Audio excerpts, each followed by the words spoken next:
Hello friends, welcome to me కథల సంపుటి. Friends, ఈరోజు రాధాకృష్ణ నవలలోని 7వ భాగాన్ని చూద్దామండి. నవలలోకి వెళ్లే ముందు ఇంకా ఎవరైనా మన ఛానల్ని సబ్స్క్రైబ్ చేయనట్లయితే తప్పకుండా ఛానల్ని సబ్స్క్రైబ్ చేయండి, లైక్ చేయండి, షేర్ చేయండి, కామెంట్ చేయండి. ఆసక్తి ఉన్న మీ స్నేహితులకు, బంధువర్గానికి మన ఛానల్ని షేర్ చేసి ఛానల్ని వారి చేత కూడా సబ్స్క్రైబ్ చేయించి నన్ను, నా ఛానల్ని ప్రోత్సహిస్తారని కోరుకుంటున్నాను. ప్లీజ్ సబ్స్క్రైబ్ టు మీ కథల సంపుటి ఛానల్. ఇక నవలలోకి వెళ్ళిపోదామా మరి. చదువుతున్నది శాంతినారాయణ. దుర్గమ్మ అలా అరుస్తుంటే శివం ఇక లాభం లేదని గదిలోకి వెళ్ళిపోయాడు. రాధ కూడా అతని వెంట వెళ్ళిపోయింది.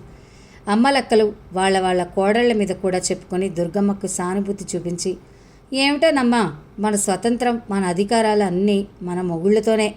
ఈ రోజుల్లో కొడుకుల వీళ్ళు మన పాలిట రాక్షసులు గాని అని 4 మాటలు చెప్పి వెళ్ళిపోయారు. దుర్గమ్మ ఆ రాత్రి భోజనం చేయలేదు. ఆ మర్నాడు ఉదయం కూడా కాఫీ తాగలేదు. కొడుకును సాధిస్తూనే ఉంది. శివం విన్నట్టు ఊరుకున్నాడు. దుర్గమ్మకి కోపం వస్తే ఇంట్లో పెద్ద రగడ జరగాలి. మనసులో కుతకుతలాడేదంతా పైకి పొంగిపోవాలి.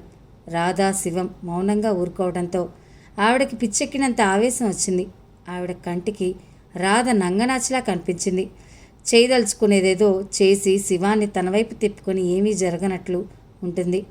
దుర్గమ్మ చెరచరా వంటింట్లోకి వెళ్ళి అక్కడ ఉన్న సామానంతా ఎడాపెడా లాగి ఒక సంచిలో వేసి మూడేసి మూటగట్టి పక్కన పెట్టేసింది.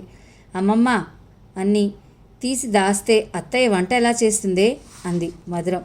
నువ్వు నోరు మూసుకో, మాట్లాడావంటే చెంపలు వాయిస్తా అంది. మధురం మాట్లాడకుండా వచ్చి అమ్మమ్మ దగ్గర కిటికీలో కూర్చుంది. దుర్గమ్మ కొడుక్కి చెప్పేసింది, ఇంట్లో ఉన్న సామానంతా నాది, అది అక్కయ్యకి ఇస్తానని ఎప్పుడో చెప్పాను. అందులో ఒక్కటి ముట్టుకోవడానికి వీల్లేదు, తెలిసిందా? అమ్మా, నువ్వు అలా అంటే ఇంట్లో వంట ఎలా చేయాలి? ఎలా చేస్తుందో నీ భార్యను అడుగు. పుట్టింటి నుంచి సామాను తెచ్చుకోమను. గారాల పట్టిగా నీ మామ పంపిస్తాడు. ఆయన సామాను కోసం 1000 రూపాయలు ఇస్తే నువ్వే ఖర్చు పెట్టుకున్నావుగా అన్నాడు శివం. అతనికి ఈ తగాదాలు తగని చిరాగ్గా ఉన్నాయి. 6 రూపాయలు నేనేం మింగలేదు. నీ పెళ్లికి నీ ముఖానే పోశాను. స్నేహితులు పిలిచి టీ పార్టీ ఇస్తానంటే డబ్బు ఎక్కడి నుంచి వచ్చిందనుకున్నావు? శివం రాత్రి సరిగ్గా భోజనం చేయలేదు. తల్లి మాటలతో సరిగ్గా నిద్ర కూడా పోలేదు. ఆ పూట ప్రొద్దుటే ఈవిడ ఈ గొడవ మొదలుపెట్టింది. ఆకలిగా ఉన్నప్పుడు శివానికి కోపం ఊరికే వచ్చేస్తుంది. అసలు ఈ ఇంట్లో పెత్తనం నాదా, నీ భార్యదా? తేల్చి చెప్పు అంది. రాధ ఏం తప్పు చేసిందమ్మా? తెచ్చిపెట్టుకున్న సహనంతో అన్నాడు. ఏం తప్పు చేసిందంటావు? నేను బేరం చేస్తుంటే ఆ స్టీల్ సామాన్ వాడిని ఎందుకు వెళ్ళమనాలి? ఇవాళ వాడిని వెళ్ళగొట్టింది, రేపు నన్ను వెళ్ళగొడుతుంది. నా ముఖాన ఆ రాత ఎలాగో రాసింది. మీ నాన్న బ్రతికుండగా ఈ భోగం వాళ్ళని పెట్టుకుని అలా కాల్చుకు తిన్నాడు. నువ్వు పెళ్ళాం కొంగుపట్టుకొని ఉండ చుట్టుకుపోతున్నంత బాధగా ఉంది. ఏమిటి పోట్లాట్లు? వీటికి అంతులేదా? ఇంట్లో మనశ్శాంతి అనేది అస్సలు ఏనాటికి ఉండదా? నవ్వుతూ తుళ్ళుతూ ఆత్మీయంగా ఆపేక్షగా మాట్లాడే వాళ్ళ మధ్య ఉంటే ఎంత హాయిగా ఉంటుంది. ఎంత పట్టించుకోకూడదన్నా మనసులో ఈ విషబీజాలు నాటుకుని వెర్రెక్కిపోతోంది. ఆవిడ అన్యాయంగా చేసే ఆరోపణలకు ఎదురు చెప్పాలనే ఆవేశం వస్తుంది. అది నిగ్రహించుకోవటం కూడా ఒక మహాయాతనగా ఉంది. రాధా, నిన్నే. శివం వచ్చాడు లోపలికి. రాధా ఏమిటి అన్నట్టు చూసింది. ఈ వెధవ బకెట్ కోసం ఎందుకింత గొడవ చేశావు? నేనేం చేశానండి? ఇప్పటికీ ఎన్ని అప్పులున్నాయి మనకి అంది. ఉంటే నీకెందుకు? నువ్వేమైనా తీరుస్తావా? నిజమేనండి, నాది పొరపాటే అంది. శివం తల్లి మాటలతో ఆగ్రహం తలకెక్కిన మనిషిలా ఉన్నాడు.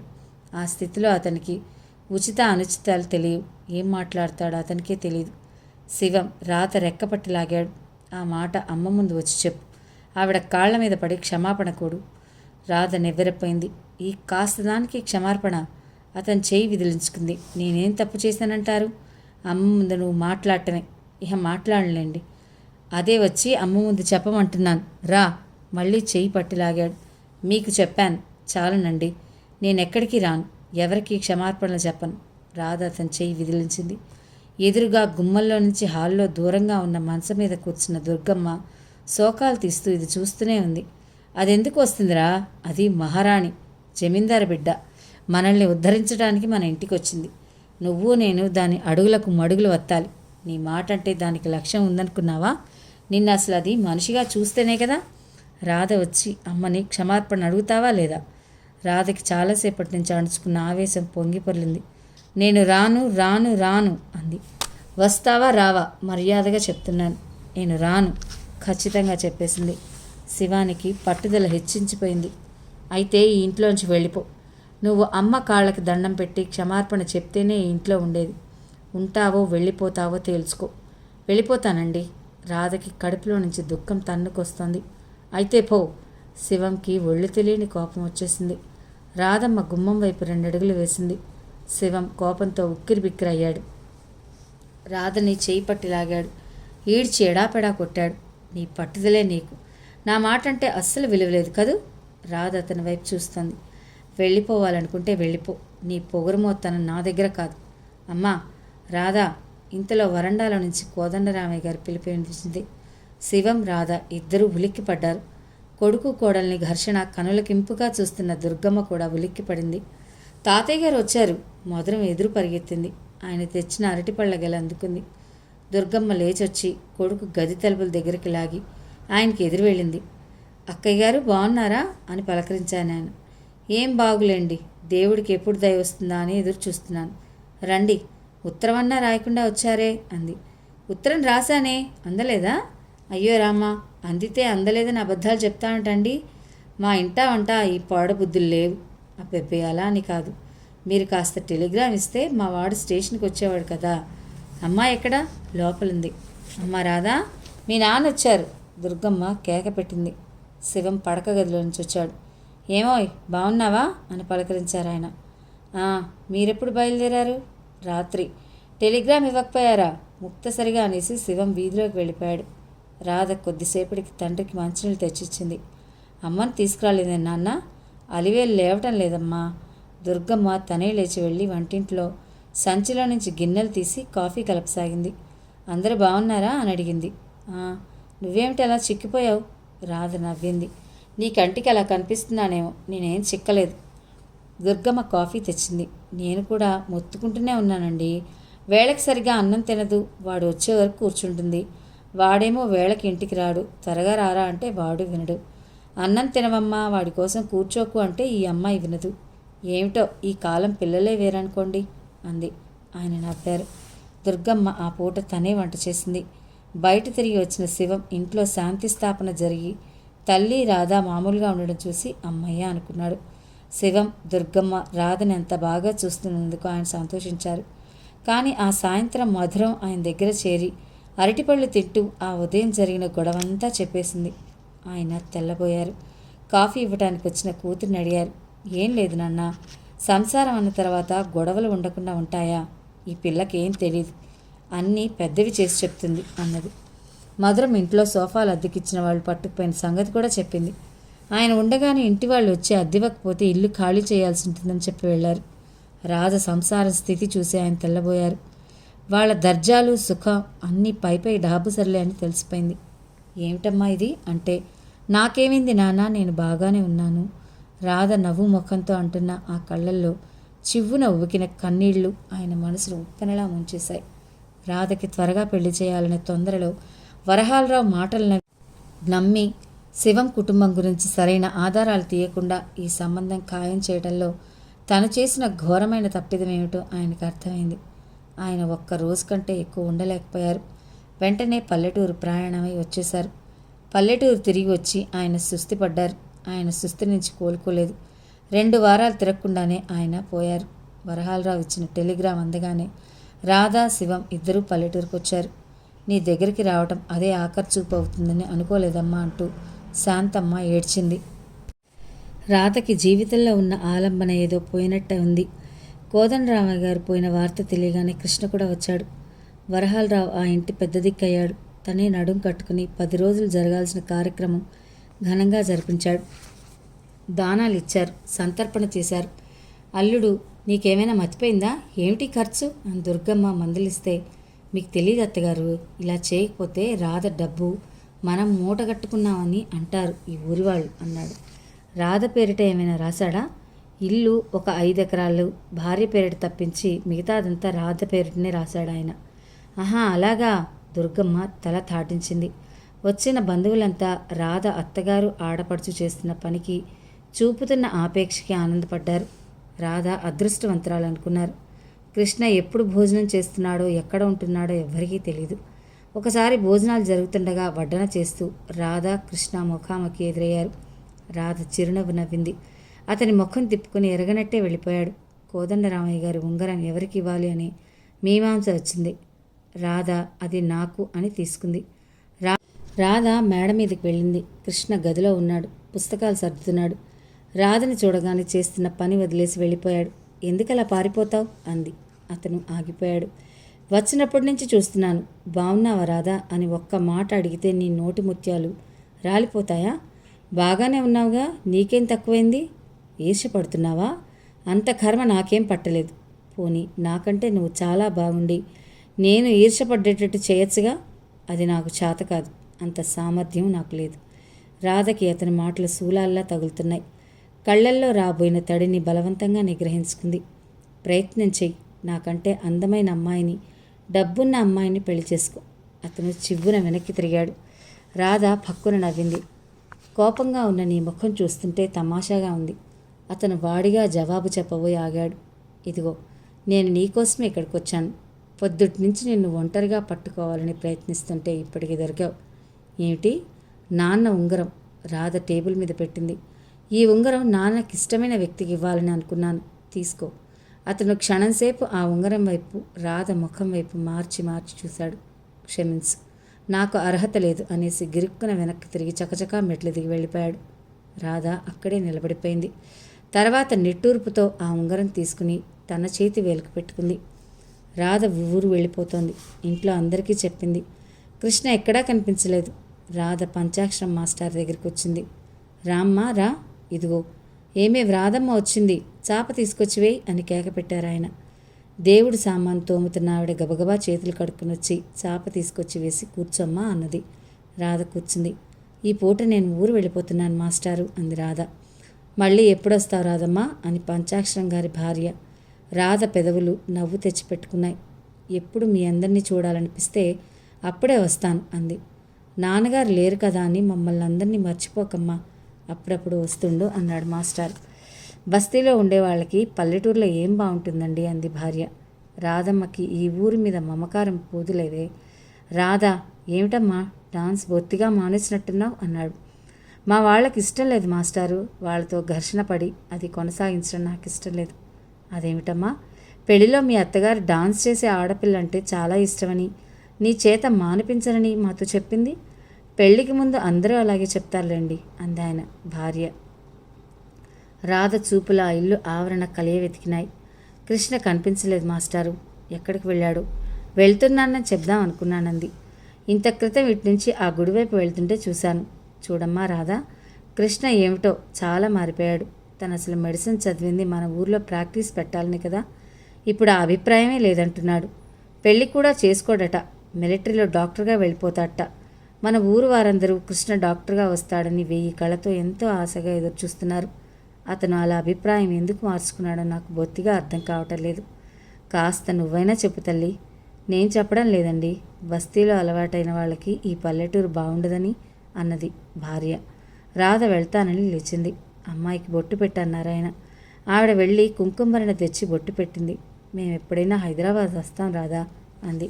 తప్పకుండా రండి. ముందుగా ఉత్తరం రాస్తే మా వారిని స్టేషన్కి పంపుతానంది. ఇది హైదరాబాద్ వచ్చిందంటే ఇక ఈ ఊరు తిరిగి రాదేమోనని నా భయం రాదా అన్నారాయన. ఆయన మాటలో అలాగే ఉంటాయి లేదు అంది భార్య. పంచాక్షరం మాస్టర్ గారి ఇంటి నుంచి బయటికి వచ్చిన రాధ ఇంటికి వెళ్ళాలనుకుంది. కానీ పాదాలు గుడివైపు నడిచాయి.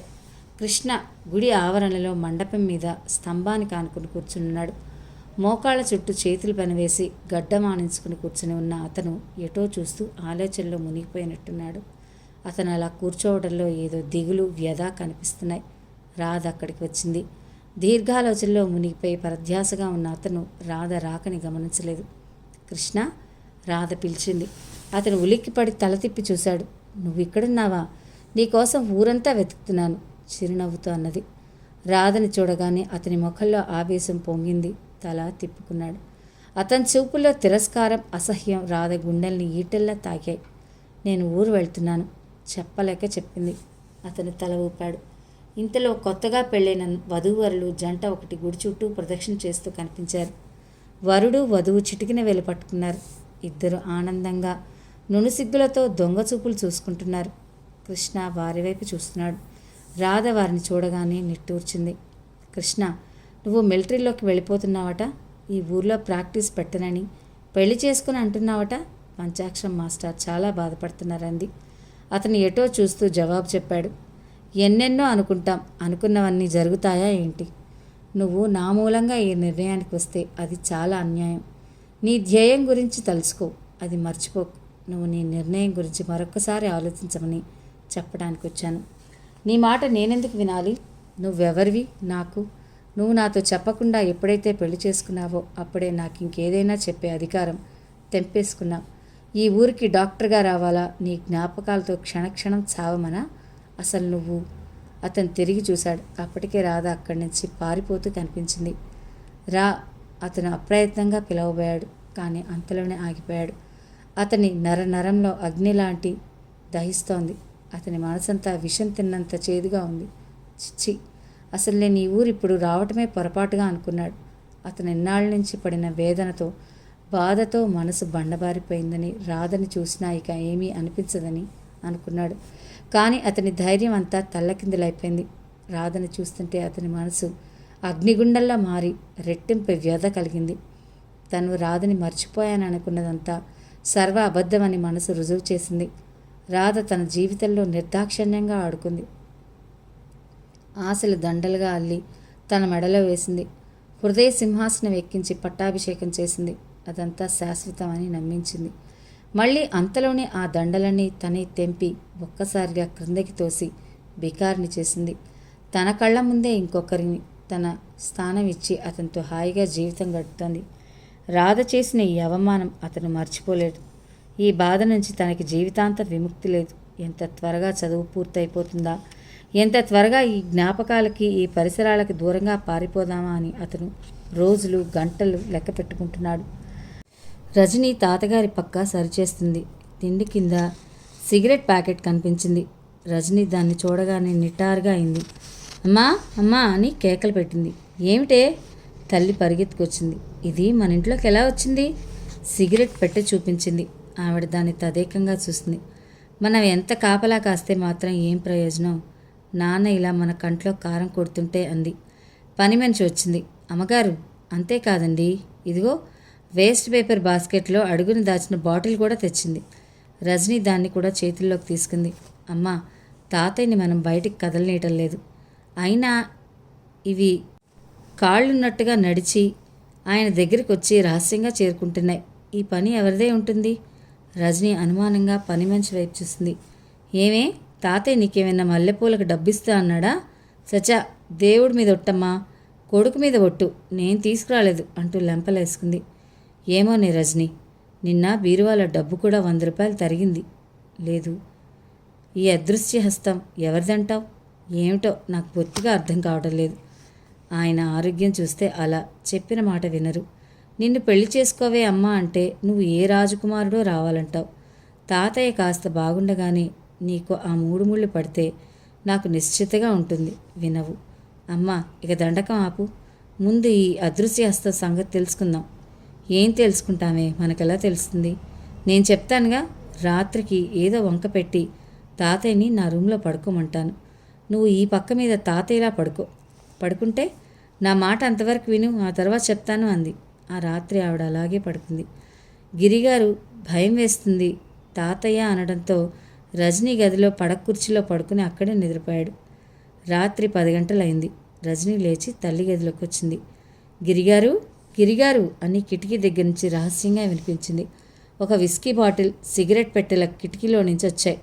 పక్కనే పొంచి నిలబడిన రజనీ హఠాత్తుగా ఆ వ్యక్తి జుట్టుని కిటికీలో నుంచి దొరకపుచ్చుకుంది. అమ్మా, అబ్బా అంటూ నాగరాజు విలవిల్లాడాడు. తల్లి లేచొచ్చింది. నాగరాజును చూసి ఆవిడ తెల్లబోయింది. తండ్రికి ఇవి రహస్యంగా సప్లై చేస్తున్న వ్యక్తి నాగరాజు అని ఆవిడ కలలో కూడా అనుకోలేదు. నాగరాజు నమ్మిన బంటులా తన దగ్గర చేరి తండ్రి వ్యసనం గురించి తను బాధపడుతుంటే ఆయనకి ఎవరో సహాయం చేస్తున్నారండి, ఆ వ్యక్తిని పట్టుకుని చంపి పాత్ర వేయాలనేవాడు. నువ్వేనా? ఇన్నాళ్ళు మా కళ్ళల్లో కారం కొట్టి అనవసరంగా పని మనిషిని అనుమానించాను కదూ అందావిడ ఆశ్చర్యంగా. ముందు జుట్టు వదలండి, ఊడొచ్చేస్తుందేమో బాబోయ్, నొప్పి అని లబలబలాడాడు. ఈ కేకలు విని గిరిగారు లేచొచ్చారు. ఎవరే అమ్మాయి అన్నారాయన. దొంగ తాతయ్య, పట్టుకున్నాను, త్వరగా రా అంది రజని. నిద్రమత్తులో ఉన్న ఆయన దొంగ అనేసరికి గాబరా పడి మూలనున్న చేతికర్ర తెచ్చి దాన్ని పెట్టి నెత్తిన కొట్టాడు. బాబోయ్, చంపేశారు నాయనోయ్ అని నాగరాజు లబోలబోమని అరవసాగాడు. ఈ అరుపులకు కృష్ణ తలుపులు తెరుచుకుని వచ్చాడు. ఇదేమిటి నాగరాజు? గిరిగారు ఆశ్చర్యపోయారు. నా కర్మ కాలింది, మీకు సాయం చేసిన నేరానికి నన్నే తన్నారు మీరు అన్నాడు. రజని లైట్లు వేసింది. ఏమిటి, ఏమైంది? కృష్ణ కంగారుగా అడిగాడు. రజని క్లుప్తంగా అతనికి చెప్పింది. నాగరాజుతో ఈ రోజు నుంచి మళ్ళీ మా ఇంట్లో కాలు పెట్టావా, మా అమ్మ రోకటి బండతో నీ నెత్తిన కొడుతుంది, జాగ్రత్త అనింది. నాగరాజు మాట్లాడలేదు. వెధవ సీసాలు. రజని వాటిని గిరాట కొట్టింది. అవి బయటపడి భళ్ళున పగిలాయి. ఆ ముక్కలను చూస్తుంటే గిరిగారికి ఏడుపు వచ్చేసింది. 200 రూపాయలు. అవి కూతురికి తెలియకుండా కాజేయడానికి తను పడిన శ్రమ గుర్తుకొచ్చింది. నాగరాజు వెళ్ళిపోతుంటే గిరిగారు ఆత్మబంధువు దూరమైపోతున్నంత బాధగా చూడసాగారు. నా భయం పోయింది కానీ ఇక పడుకో తాతయ్య అంది రజని. అందరూ వెళ్ళిపోయారు. గిరిగారు మంచం మీద కూర్చున్నారు. నేను సన్యాసిలో కలిసిపోతాను, ఈ బాధ పడలేను అనుకోసాగారు. డబ్బును తగిలేసే వ్యసనం ఉన్న వాళ్ళకి అది వాళ్లతోనే పోకుండా చుట్టుపక్కల ఉన్నవారి కూడా వ్యాపించేలా చేస్తారు. వరహాలరావు శివం భాగస్వాములుగా చేరి ఏర్పరిచిన చిట్ ఫండ్ కంపెనీలో డబ్బు తినేయడంతో 60,000 అర్జెంటుగా కట్టాల్సిన పరిస్థితి వచ్చింది. అది కట్టకపోతే శ్రీకృష్ణ జన్మస్థానం అలంకరించమని వారెంట్ వచ్చింది. భర్త పేరిట ఈ వారెంట్ వినగానే రత్నమాణిక్యం ఏడుపు లంఘించుకుని కూతురు ఏడుపు చూడగానే దుర్గమ్మ ప్రాణం గిలగల్లాడింది. ఊరికేవే అమ్మా, అల్లుడిగారి బుర్ర సామాన్యమైంది కాదు, ఏదో ఒక ఉపాయం వెతుకుతారులే అంటూ అనునయించింది. వరహాలరావు మాత్రం నిమ్మకు నీరెత్తినట్టు నిశ్చింతగా ఉన్నాడు. అతనికి ఈ సమస్య అంత పెద్దదిగా అనిపించలేదు. బావమరితో, శివం, ఈ డబ్బు నువ్వు సర్దాల్సిందే, నా వల్ల కాదు, ఇప్పటికీ ఈ 10 సర్దే, తర్వాత లెక్కలు చూసుకుందాం అన్నాడు. శివం అయోమయంగా చూశాడు. బావగారు, నేనా? నా దగ్గర మీకు తెలియని డబ్బు ఎక్కడుందండి అన్నాడు. మరి అమాయకంగా మాట్లాడు. నీ భార్య వింటే భర్తకి మాట్లాడటం కూడా రాదని ఏడుస్తుంది. నీ దగ్గర డబ్బు లేకపోవడం ఏమిటి? గారాల అల్లుడివి, నాలా పేదింటి అల్లుడి కాలేదుగా. అయితే మాత్రం కట్టిన డబ్బు అంతా అయిపోయిందిగా. ఆ డబ్బు సంగతి ఎవరు మాట్లాడుతున్నారోయ్? అబ్బబ్బా, నీకన్నీ చెప్పాలి. నీ భార్య పేరిట ఆస్తి లేదు, ఉంటే అది అమ్మి ఈ గండం దాటించు. శివం గాబరాగా చూశాడు. రాధ ఒప్పుకుంటుందండి అన్నాడు అమాయకంగా. ఆడవాళ్ళు డబ్బు ఖర్చు అంటే ఒప్పుకుంటారుంటాయి, మన మగవాళ్ళు ఒప్పించాలి కానీ. ఇందులో నేను ఒక్కడిని లేనుగా, నాతో పాటు నువ్వు ఉన్నావుగా. ఆ డబ్బు నేనేం వాడుకోలేదుగా.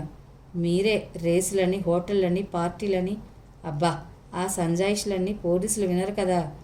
ఇద్దరం భాగస్వామ్యం, డబ్బు ఇద్దరి పేర జాయింట్గా తీసుకున్నాం. శివం ఇరకాటంలో పడ్డట్టుగా చూశాడు. ఈ డబ్బు సర్దకపోతే మనిద్దరం జైలుకి వెళ్లాల్సిందే. నీ భార్యకి డబ్బు ముఖ్యమో భర్త పరువు ముఖ్యమో అడుగు. శివానికి రాధని డబ్బు అడగటం ఇష్టం లేదు. అయినా తప్పలేదు. అతనికి పోలీసుల వారెంట్ చూడగానే కంగారు పుట్టింది. రాధ శివం 60,000 కావాలని అడగగానే నిశ్చేసి రాలేంది. అంత డబ్బు నా దగ్గర ఎక్కడదండి అంది.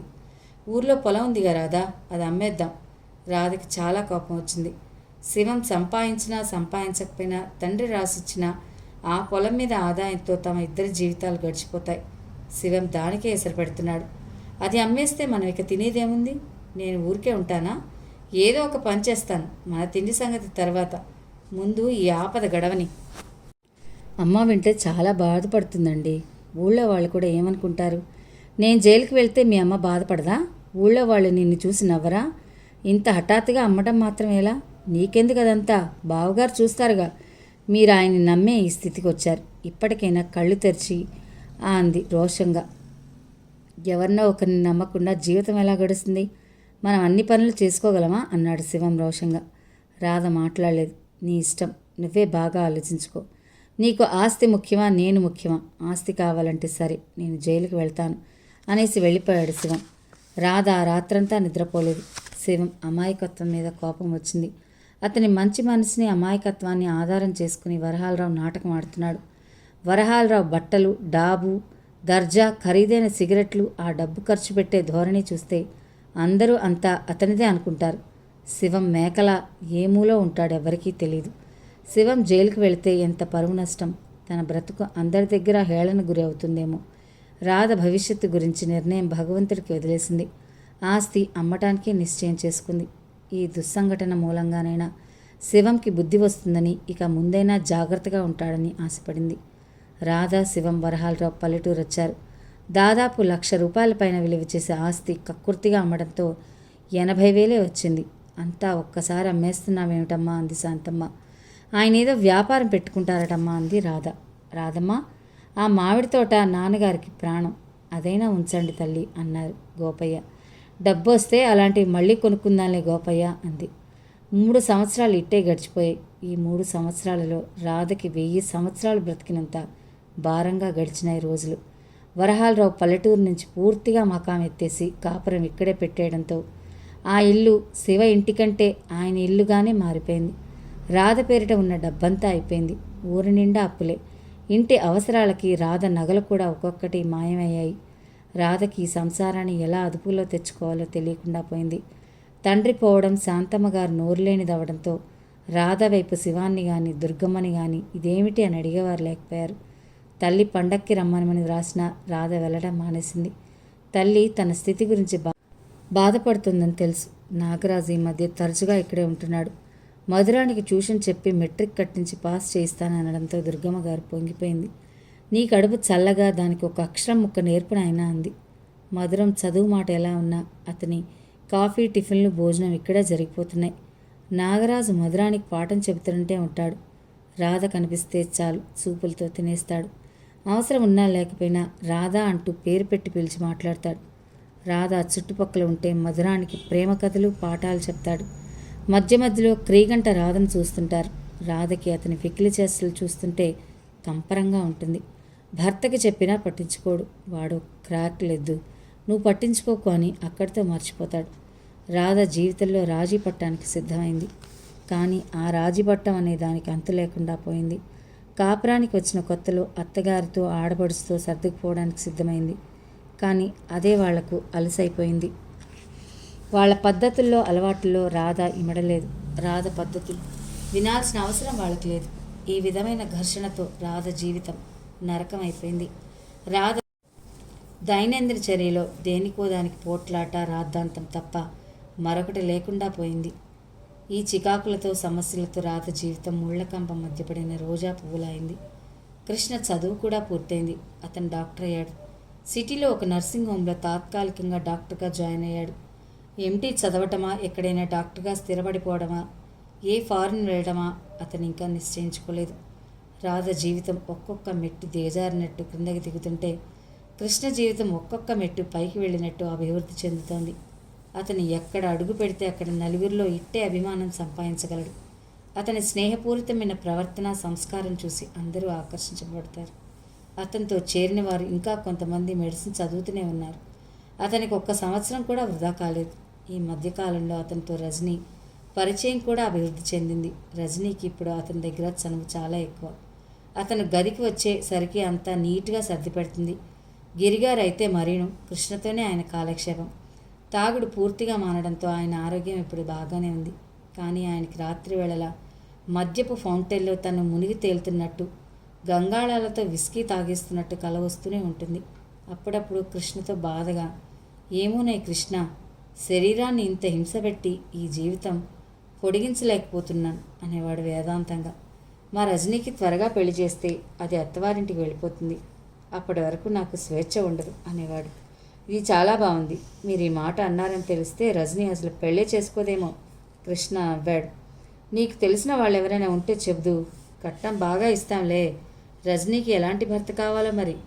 అచ్చు నీలాంటి వాడు కావాలి దానికి. ఇదిగో చల్లకొచ్చి ముంతజారిన దేనికి. మా రజనీ నువ్వు చేసుకుంటే చాలా బాగుంటుందని నా అభిప్రాయం. కృష్ణ మాట్లాడలేదు. గిరిగారు తెలివిగా తన మనసులో మాట బయట పెట్టేశాడని గ్రహించాడు. ఏమంటావు? రెట్టించారు ఆయన. క్షమించండి, నా ఉద్దేశం చాలా వేరుగా ఉంది. అంటే నేను ఏ పల్లెటూరో వెళ్ళి ప్రాక్టీస్ పెట్టాలని అనుకుంటున్నాను. సిటీలో పెరిగిన అమ్మాయిలు అయితే పల్లెటూరులో ఇబ్బందిగా ఉంటారు. అందుకని పల్లెటూరు అమ్మాయిని చేసుకుందామని అనుకుంటున్నాను. నువ్వంటే ఇష్టం ఉన్న అమ్మాయి నువ్వెక్కడికి రమ్మంటే అక్కడికి వస్తుందో. నువ్వు అలాంటి అనుమానం ఏమీ పెట్టుకో అన్నారు ఆయన. చిరంజీవి రాధకి అమ్మ ఆశీర్వదించి రాయినది. నువ్వు రాసిన ఉత్తరం అందింది. నువ్వు కోరిన విధంగా డబ్బు పంపలేనందుకు చాలా బాధపడుతున్నాను. ఎంత ప్రయత్నించినా ఎక్కడా పైకం అప్పుగా దొరకలేదు. అప్పుడు నేను ఎంత చెప్పినా వినకుండా పొలమంతా అమ్మేశావు. మీ ఆయన చేస్తున్న వ్యాపారం ఎలా ఉంది? ఇల్లు కూడా తాకట్టులో ఉండడంతో నాకు డబ్బు పుట్టించడం సమస్య అయిపోయింది. మీ నాన్న పోయిన ఈ 2 సంవత్సరాల నుంచి పంట కూడా అంతంత మాత్రంగానే ఉంది. నేను లేదని వ్రాశానని నువ్వు బాధపడద్దు. ఫీల్ చేసుకుని ఓసారి రావాల్సిందిగా కోరుతున్నాను. విశేషాలు ఏమైనా ఉంటే రాయి. ఇట్లు ఆశీస్సులతో అమ్మ. ఆ ఉత్తరం అప్పటికి 2సారి చదివిన రాధ నిట్టూర్చింది. అమ్మ మాత్రం ఏం చేస్తుంది? ఎంతవరకని పంపిస్తుంది? ఉన్నంతవరకు ఇచ్చేసింది. ఈ సంసారం ఒడ్డుకు వచ్చే మార్గం కనిపించడం లేదు. ఈ అప్పులనే సుడిగుండాలలో నుంచి బయటపడటం ఎలాగో తోచడం లేదు. రాధని 2 సంవత్సరాల క్రితం చూసిన వారెవరైనా ఇప్పుడు చూస్తే ఆశ్చర్యపోతారు. నవ్వుతూ తుళ్ళుతూ లేడిలా చెంగులా దూకుతుండే ఆ రాధకి గంభీరంతో మౌనమూర్తి అయిన ఈ రాధకి ఎక్కడా సౌమ్యం లేదు. ఆ రాధకి జీవితం బంగారు టుయ్యల. ఈ రాధకి జీవితం దినదిన గండం. రాధకి డాన్స్ ప్రోగ్రాం ఇవ్వమని చాలా అవకాశాలు వచ్చాయి. కానీ తల్లి సలహా మీద శివం వాటిని తోసిపుచ్చాడు. అతను సంపాదించలేడు. రాధని సంపాదించలేడు. అదేమిటంటే ఆడది గుమ్మం దాటి బయటికి వెళ్ళటం మా వంశంలో లేదంటుంది దుర్గమ్మ. వాళ్ళ అభిప్రాయాలతో ఏపించపోతే అదొక యుద్ధరంగం. కిమ్మనకుండా ఊరుకుంటే అంతా సర్వనాశనం. రాధ మానసిక పరిస్థితి వెనక్కి వెళ్తే గొయ్యి, ముందుకు వస్తే నుయ్యి అన్నట్లుగా ఉంది. అత్తగారు భర్త చెప్పినట్లు విని ఈ దరిద్రంలో సతమతమవ్వాలా, లేక వారికి మొండిగా ఎదురు తిరిగి తన మార్గం తను చూసుకోవాలా నిర్ణయం చేసుకోలేకపోతుంది రాధ. ఒంటి మీద ఇప్పుడు ఖరీదైన చీరలు లేవు. చేతికి గాజులు తప్ప ఒంటి మీద ఇంకే బంగారు ఆభరణాలు లేవు. రాధ చూస్తున్న కొద్దీ నాగరాజుకి విపరీతమైన జాలేస్తుంది. ఆ ఇంట్లో ఆ రాక్షసుల మధ్య రాధ శాపగ్రస్తురాలైన దేవకన్యలా అతని కంటికి కనిపించేది. ఫ్రెండ్స్, విన్నారు కదా నవలలోని ఈ భాగాన్ని. ఈ నవల మిమ్మల్ని అందరినీ అలరిస్తుందని ఆశిస్తున్నాను. మరిన్ని మంచి నవలలు వినాలనుకుంటే తప్పకుండా మన ఛానల్ని సబ్స్క్రైబ్ చేయండి, లైక్ చేయండి, షేర్ చేయండి, కామెంట్ చేయండి. ప్లీజ్ సబ్స్క్రైబ్ టు మీ కథల సంపుటి ఛానల్. మరో భాగంతో మీ ముందుంటాను. అంతవరకు సెలవు. నమస్తే.